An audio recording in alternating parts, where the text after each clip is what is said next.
the Women Unleashed podcast. Join us as we share with you the fun, confronting, wild, fucked up, epic, and raw side of being a woman in today's world. Nothing is off limits. Allow yourself to be inspired to be unleashed. Hello everyone and welcome back to the Women Unleashed podcast. I am your co-host Taylor and I'm here with Britt, and today we are going to be talking about self-sabotage. Oh. Yes. I have that reaction because I guess I still do it. And I'm not even aware of when I do it all the time. Me too. Probably making myself a little bit wrong for it. Yeah. Not proud of it, but let's just talk about it. Yeah. We're both we're both confronted by this topic, everyone. Yes. So just bear with us. Exactly. Get inspired by it. So self-sabotage can also be described as opposite behavior. So doing a behavior that is opposite to what it is that you say that you're committed to. Is there okay, here we go. We've got Google. Self-sabotage occurs when we destroy ourselves physically, mentally, or emotionally, or deliberately hinder our own success and well-being by undermining personal goals and values. Yeah. That's what it is. Yes. So yeah, I think a lot of people do it, and it's a behavior probably comes from, like they say on here, lack of self-esteem, self-confidence, beliefs around if you can do it. But I think there's more to it than just that too. Like, even when you say like you've got a lack of self-confidence or self-esteem or things like that, like it may even, like, I don't know, when I hear that I'm like, oh, like I was born with a lack of something. However, I was born with everything I need. Yeah. And like opposite behavior or self-sabotage, like, is a learned behavior. Oh, 100%. I think, having lack of self-esteem is a learned behavior. Yeah, but I don't think people understand that. No. People just think, oh, I'm deficient in self-esteem. Oh. Like an iron level. Yeah.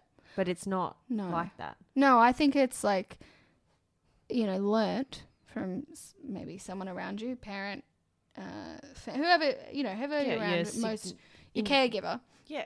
It's learnt, and then it's created as a habit. So, yes. You keep repeating that cycle of that behavior or that self-talk or whatever it is. You do those things and then they become a habit. And then it seems like that's just who you are because you've been doing it for so long. Yeah. Yeah. I don't know. That's what I kind of feel like it comes from to me. Mm-hmm. Yeah. Yep. Yeah. And from decisions that you made in the past. So I'll share the recent discovery I had because yes, please. I want to go to the Olympics. I want to ride show jumping. I want to be the first Australian woman to win a gold medal for show jumping at the Olympics. And ever since I have declared that, like, to other people, not just in my own head, it's been a real struggle to just go out and buy a horse and find somewhere to keep it and ride. And I'm like, oh, what is going on here? Anyway, Nathan and I were at the polo the other week, and, you've got people dressed up beautifully watching in the stands or on the hill. Usually there's a hill. And then you've got the people that are playing, and the players, like, they're sweaty, they're dirty, because they've been riding the horses and, like, horses are just dirty by nature. And at the end of the afternoon, he started laughing and I couldn't understand why. And he had seen something about me, about the way I have been behaving, which was represented in the dynamics of the polo. And what I ended up realizing the next day, not that afternoon, was that when I was young, like I rode horses and I would go to shows and, I didn't win all the time. And I'd usually have a fight with mum and I'd be ungrateful. So there I am at the show. I'm dirty, sweaty, from looking after the horses, annoyed and cranky, pissed off. And I just see that there's these people that are like watching or really wealthy and they're clean and happy and smiling. And I decided that like success must be looking good, like having lots of money and looking good, not getting dirty, getting your hands dirty, getting on the court and putting the work in. So I've had this opposite behavior since then, since I was probably about 12 or something. So where I've actually wanted to be the person in the stands looking good, thinking that was actually being on the court in my life. That was how you win. Yeah, that was how to win, to look good. However, I was frustrated and angry because all I wanted to do was actually ride the horses, but that was not winning, in my head, That was not the way opposite. To see. Yeah. So that was like my molecules rearranged themselves. Like it was nuts. When that moment happened and I got it. It was very powerful. So powerful. So now I'm taking on actually getting my hands dirty. Like I've had really great conversations with my mum to clean up stuff in the past and getting in, doing different chores around the house that I wouldn't usually do. Yeah. We've had our first planning session together, like as a couple, like really planning like the future and breaking that down. Cool. And I can now see it and catch it when I start backing away from situations that require getting your hands dirty and action. Yeah. So I'm actually getting on the court. So that's one of the ways I've been self-sabotaging myself that I had no idea about. Yes. No, we had no idea what it looked like to actually be on the court. Well, you thought you did. I thought I was on the court. Me looking good was me being on the court. But it's not at all. No. Because like all the people sitting in the stands, unless they're like on the team of the person that's on the court assisting, generally they're like, oh, that person's so epic. There's that little voice inside your head that's like, I wish I could do that. Or why didn't I do that with my life? Or why didn't I go after that sport or whatever? And so you end up, like there is that, for me, was resentment and anger. Like, so the more I sat on the stands, the angrier I got. Yeah. Yeah. Yeah, wow. Really powerful. And it's great, like, imagery, of the people watching the polo and then people playing polo. It's really cool. Yeah, so I guess for me, what does it look like for me? So, I think inaction is one form of self-sabotaging. So you're not taking action, but I think also some actions like staying up all night, watching crappy TV, drinking, doing all those things are also another form of SEP. So you're doing some action. It's just probably not beneficial actions. Yeah. So when I said like opposite behavior, like you're still taking an action. Yeah. It's just opposite to what it is what you're trying to do. You want to achieve. Yeah. So for me, being pregnant and like having to take a step back from everything by being sick and all that stuff has probably given me this identity crisis that we've just discovered. Yeah, I think what was the episode when we were talking about Taylor being pregnant. Yeah, so a bit of this identity crisis. So for me, I just feel like stopped. So I'm not really doing anything. Yeah. I'm hiding. Yeah. I'm still working, but I'm doing stuff that like I know it's super easy and like I'm good at. Like there's I'm not really pushing myself, let's just say that. Yeah, and let's get it on the court for people. So you said, there are some people out there that I see like on Instagram. They've worked hard. They're super young, but now this is their day. Every day they can have a brunch and they're just relaxing and they're doing what they love. Or you see other people and they're just so engrossed in what it is. Obsessed. So obsessed. Yeah, that's the word you used. And they're making money out of it, right? And they have a life that they created from that. And you're like, I want that too. Yeah. However, what's actually happening is I'm just not doing anything about it. I'm not discovering. I'm hiding. yeah, so you're doing like the easy, like things you know how to do really easy. They're not pushing you. No. And it's just crazy because my business, like the last year, has like I think tripled. You know, like I've put in a lot of, and that's through hard work. That's not like just by waiting. No, to come. you haven't Like, been Instagramming the whole time. No, I've been in a lot of action like around growing my business. So it was, you know, I've been making really good money and like still not working like stupid. You know, it's been really good.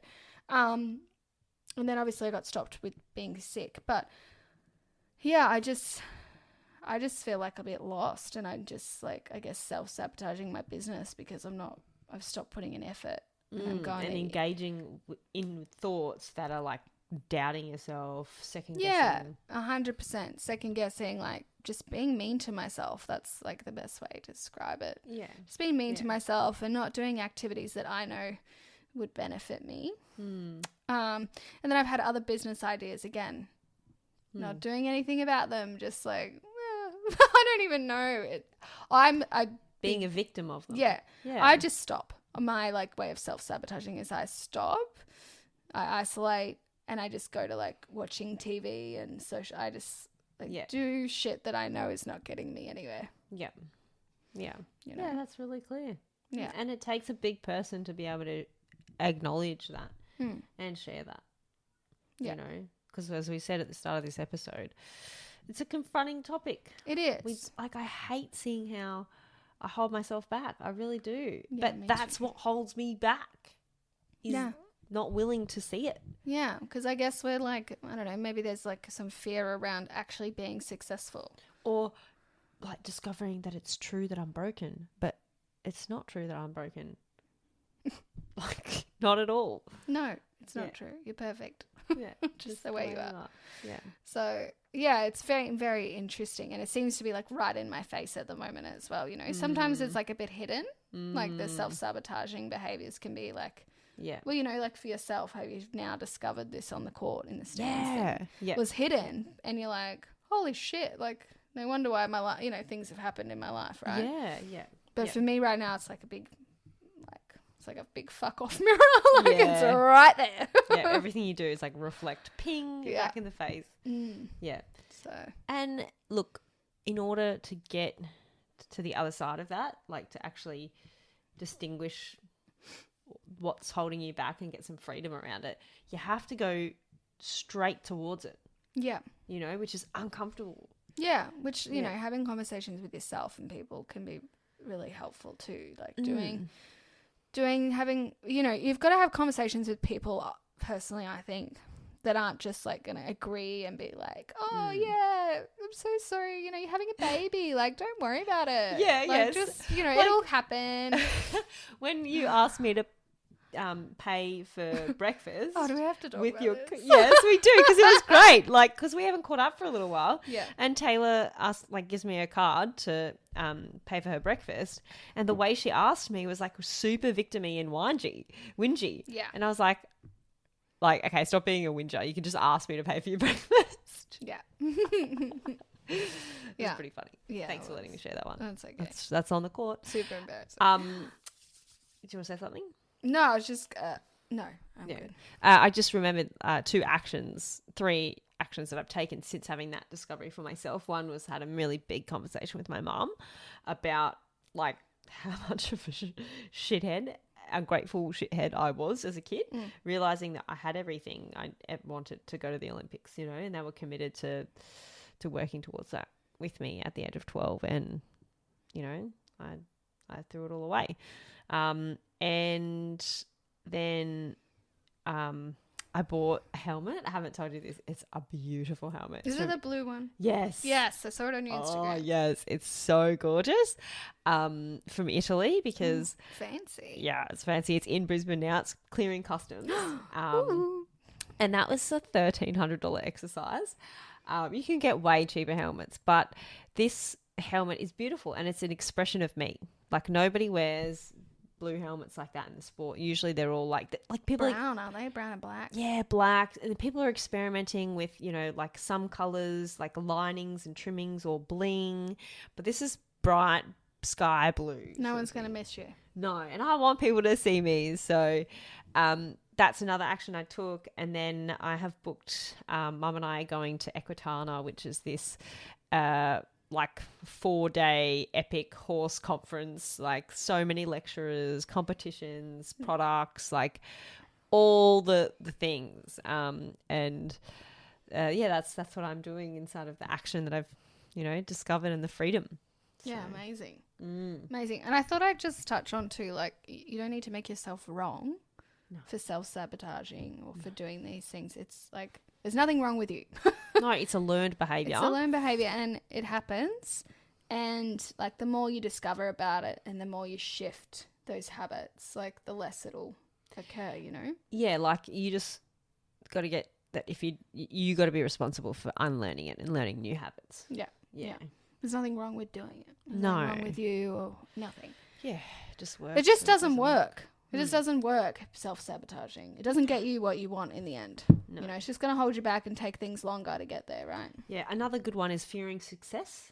That is also self-sabotage. Like, people don't do the thing that will have them be, like, successful. It's sort of like doing, 3.5 years of a 4-year uni degree and just flunking out the last semester.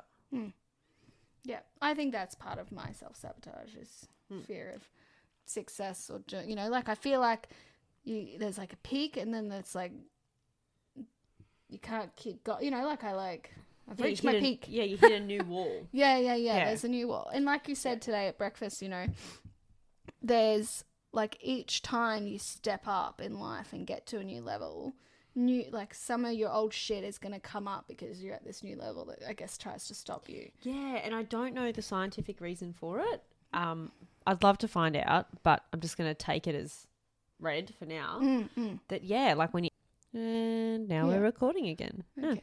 Something weird happened. Our recording stopped for some reason. Should you just say the last bit again? Yeah, so what I was saying is, and what Taylor brought up here, when you elevate your performance, like... all of your old habits and stuff, like they rear their ugly heads at that new level, and you got to, I guess, like break through them again. Yeah, and they're probably at another level again too. Like those habits, there's like probably a baseline, but they're probably coming up in a different way, and stuff like that. So they're like, so you got to rediscover them all again. Yeah, yeah, I'm doing the work. Yay! So happy about that. But no, it is really worth it, and I think that's kind of in the space you're in a little bit.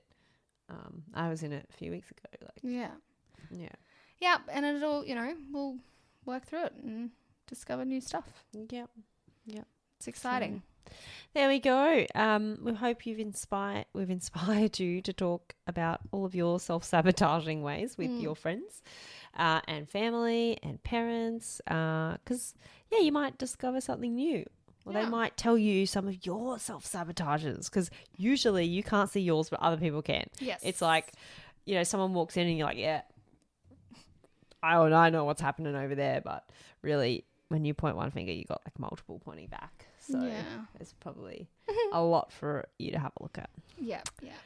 Well, thank you for listening again, and have fun sharing with your people that are important to you, and really share, like, the reason we ask you to like share and review our podcast or follow it on Instagram is so that other people get that like we're worth listening to, and so that you're a part of sharing our story and sharing what it is that we're sharing. So like, this is your contribution to women and mothers and daughters and sisters. Your contribution is sharing our podcast and liking it so that they can get it's worth listening to and start listening as well. And our goal is to be the #1 women's empowerment podcast in Australia. So please assist us with that. Bye for now. Bye.